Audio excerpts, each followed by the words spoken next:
Hello welcome to the IAS academia. इस video में हम 24 मार्च का करंट अफेयर डिस्कस करने वाले हैं। तो आइए शुरू करते हैं 24 मार्च का प्रीलिम्स स्पेसिफिक करंट अफेयर का न्यूज़ डिस्कशन। हमारी पहली news lily Thomas case verdict को लेकर है। अब ये न्यूज़ में क्यों है, जैसा कि आपको पता है कि राहुल गांधी को सूरत की कोर्ट के द्वारा 2 साल की सजा सुनाई गई एक डिफेमेशन केस में, जिसमें 2019 की एक रैली में उन्होंने ये बोला था कि ऐसा कैसे हो सकता है कि जितने भी चोर हैं, जितने भी फ्रॉड हैं, जितने भी क्रिमिनल्स हैं, उन सबका सरनेम मोदी हो सकता है। नीरव मोदी, ललित मोदी और नरेंद्र मोदी। तो वहाँ के जो एमएलए थे पूर्णेश मोदी, उन्होंने ये डिफेमेशन का केस लगाया था। उनका ऐसा मानना था कि इससे पूरा जो मोदी समाज है उसको डिफेम किया गया है, पूरा ओबीसी समाज को डिफेम किया गया है।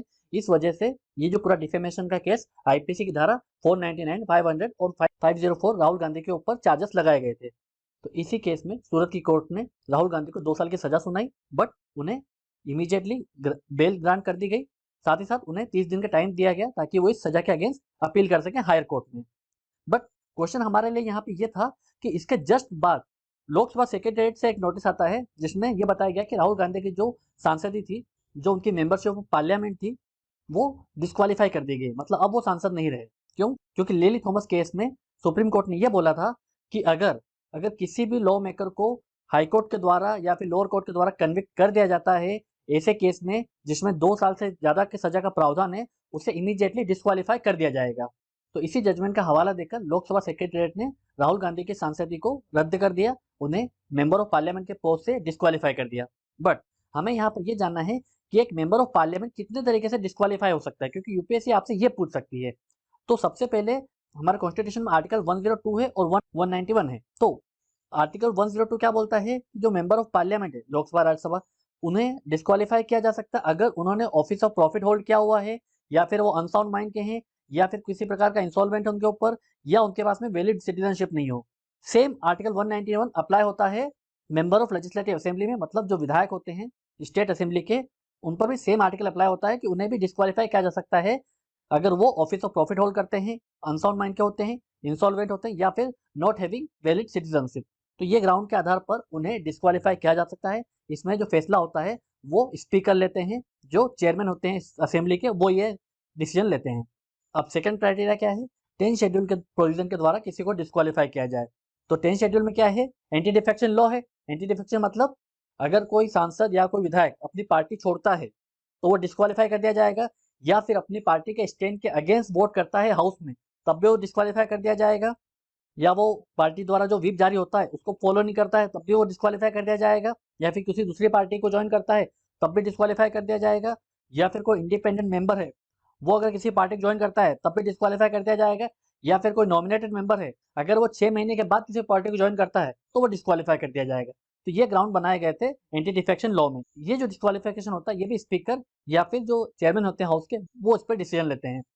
अब थर्ड क्राइटेरिया क्या है इसमें? The representation of people act 1951। तो ये लॉ भी किसी भी मेंबर ऑफ पार्लियामेंट या मेंबर ऑफ लेजिस्लेटिव असेंबली के डिस्क्वालिफिकेशन के प्रोविजन को प्रोवाइड करता है। अब आरपीए लॉ क्या बोलता है? उसमें सेक्शन 8 प्रोवाइड करता है कि किसी भी सांसद को या विधायक को डिस्क्वालीफाई किया जा सकता है अगर वो किसी ऑफेंस में कन्विक्ट किए जा चुके हों कोर्ट के द्वारा, ताकि जो क्रिमिनलाइजेशन ऑफ पॉलिटिक्स है उसे प्रिवेंट कर सकें, ताकि जो दोषी हैं, जो गुनाहगार, जो लॉ मेकर्स होते हैं, उन्हें हाउस में लॉ मेकर्स बनने से रोका जा सके, उन्हें इलेक्शन कंटेस्ट करने से रोका जा सके। इसमें स्पेसिफिक सेक्शन है।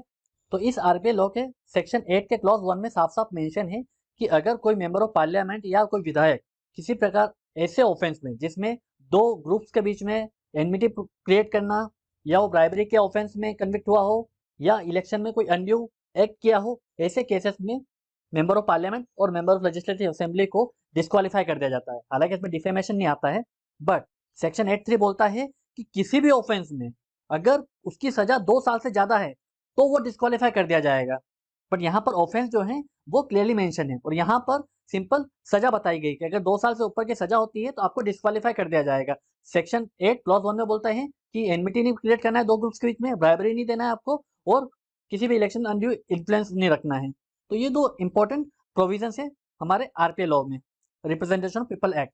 बट उसके बाद हुआ क्या कि जो सेक्शन 8 क्लॉज 4 है, ये उन लॉ मेकर्स को जो डिस्क्वालीफाई कर दिए गए हैं उन्हें 3 महीने का टाइम फ्रेम देता था कि जो सजा हुई है आप इसके खिलाफ अपील कर सकते हैं हाई कोर्ट में या सुप्रीम कोर्ट में, तब तक आपको डिस्क्वालीफाई नहीं किया जाएगा। तो इसमें जो 3 महीने का टाइम था, इसी 3 महीने के टाइम को सुप्रीम कोर्ट ने कैंसिल कर दिया। कैसे? क्योंकि इन्होंने पूरा जो सेक्शन 8 क्लॉज 4 है इसको अनकॉन्स्टिट्यूशनल डिक्लेयर कर दिया।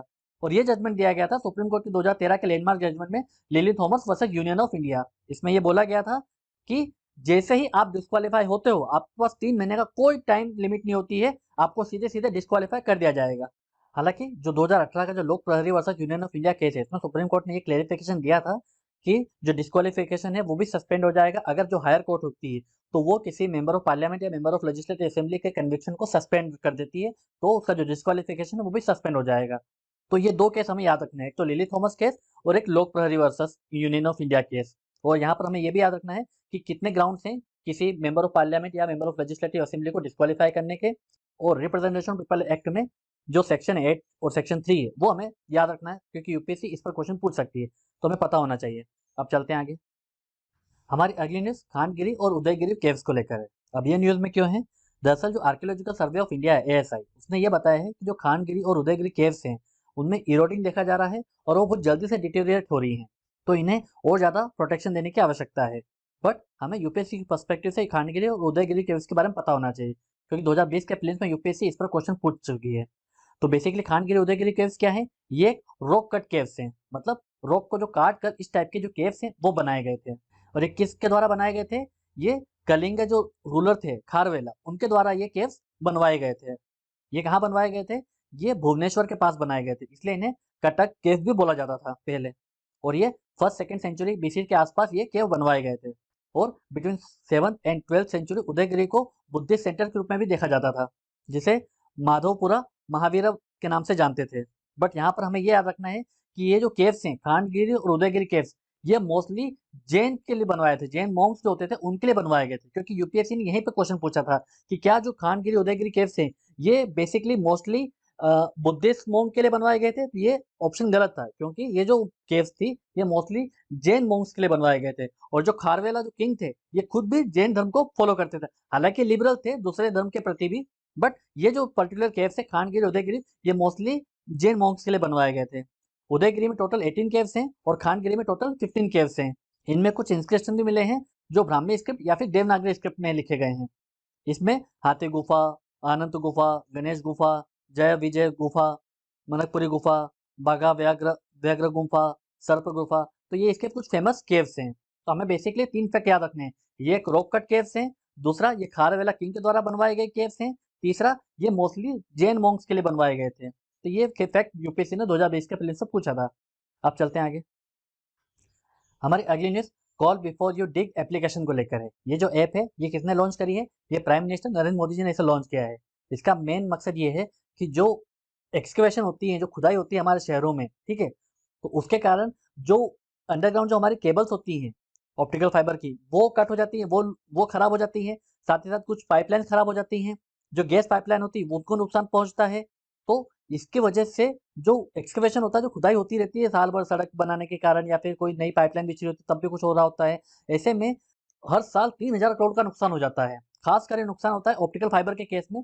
तो इसी को रोकने के लिए ये ऐप लॉन्च हुआ है। इस ऐप में होगा क्या कि बेसिकली जो भी एक्सकेवेट कर रहा है, जो भी खुदाई कर रहा है वहां पर, वो ऐप के माध्यम से जो एसेट ओनर है जिसने ऑप्टिकल ऑप्टिकल फाइबर लगाई है या फिर वो जो गैस पाइपलाइन जिसने बिछा रखी है, उसको वो कॉल के माध्यम से, एसएमएस या ईमेल से वो सूचित कर सकता है, इन्फॉर्म कर सकता है कि हम यहाँ पर डिगिंग करने वाले हैं, एक्सकेवेट करने वाले हैं।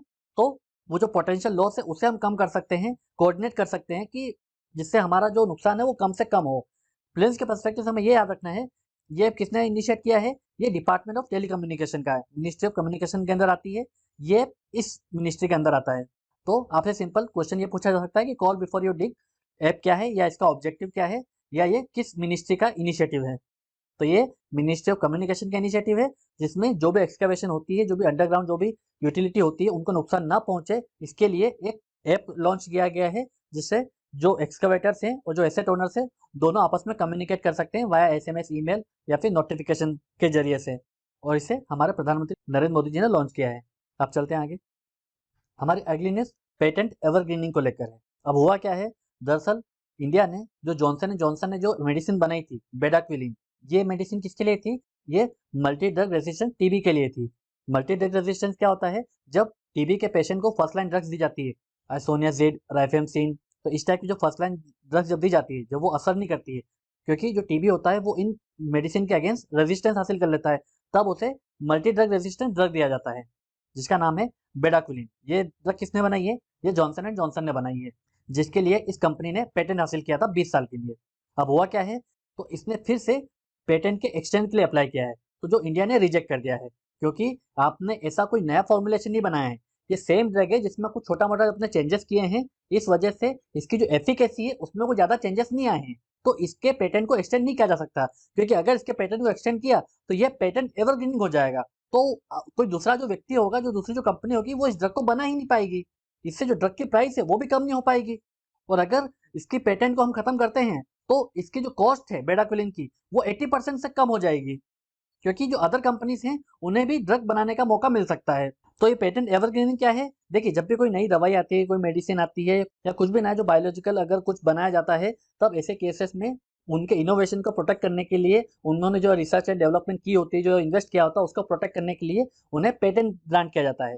हमारे देश में पेटेंट ग्रांट किया जाता है पेटेंट एक्ट 1970 के जरिए, ताकि उन्होंने कुछ भी जो प्रोडक्ट या प्रोसेस में जो इन्वेंशन किया है वो उसकी कॉस्ट को रिकवर कर सकें। बट जनरली ये जो पेटेंट दिया जाता है 20 साल के लिए दिया जाता है, उसके बाद में कोई भी कंपनी उस पर्टिकुलर प्रोडक्ट को बना सकती है और बेच सकती है मार्केट में। बट अगर इनके पेटेंट को एक्सटेंड कर दिया जाए तो ये पेटेंट एवरग्रीनिंग हो जाती है, यहाँ पर एक टाइप की मोनोपोली स्टार्ट हो जाती है, क्योंकि पर्टिकुलर वही कंपनी उस प्रोडक्ट को बना सकती है, उस ड्रग को बना सकती है, क्योंकि दूसरी कंपनी को वो ड्रग बना अलाउड ही नहीं है।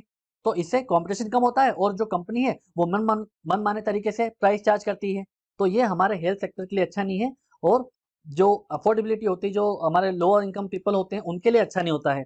इसी को ध्यान में रखते हुए हमारा जो इंडियन पेटेंट एक्ट है 1970, उसमें साफ साफ मेंशन ये है कि अगर कोई ड्रग है, उसका जो फॉर्मुलेशन है, अगर वो किसी प्रकार की एफिकेसी इंक्रीज नहीं करता है, तो उसे उसके पेटेंट को एक्सटेंड नहीं किया जाएगा। और ये जो पूरा पेटेंट एक्ट है, ये कौन इम्प्लीमेंट करता है? ये मिनिस्ट्री ऑफ कॉमर्स और इंडस्ट्री इम्प्लीमेंट करती है। तो यहाँ पर यूपीएससी आपसे पेटेंट एवरग्रीनिंग के बारे में पूछ सकती है, या फिर बेडाक्विलिन को लेकर पूछा जा सकता है, क्योंकि ये न्यूज़ में है। अब चलते हैं आगे। अब एक प्रीवियस ईयर क्वेश्चन देख लेते हैं, जो यूपीएससी ने 2011 के प्रीलिम्स से पूछा था। रिसेंटली ऑयल जेपर was in the news, what is it? तो ये ऑयल जेपर जो न्यूज़ में था 2011 में, वो क्या था? पहला ऑप्शन है, it is an eco friendly technology for remediation of oily sludge and oil spills. Second है, it is the best technology develop for undersea oil exploration. Third है, it is genetically engineered high biofuel yielding maize variety. Fourth है, it is the latest technology to control the accidentally cause flames from oil wells. तो इसका answer क्या है oil जेपर का? इसका answer है A, it is an eco friendly technology for the remediation of oily sludge and oil spills. तो ये जो ऑयल वेपर टेक्नोलॉजी है, इसमें एक बैक्टीरिया यूज़ किया जाता है, उस बैक्टीरिया का नाम है ऑयल वोरस एस। तो ये जो बैक्टीरिया है, तो ये जो हाइड्रोकार्बन कंपाउंड होता है उसको फीड करता है, तो इससे जो जो हमारे सी में जो ऑयल फैलता है, जो ऑयल स्पिल्स होता है, उसको धीरे धीरे कम कर देता है, उसको वो फीड कर लेता है। 2011 में न्यूज़ में था, इस वजह से क्वेश्चन पूछा गया था।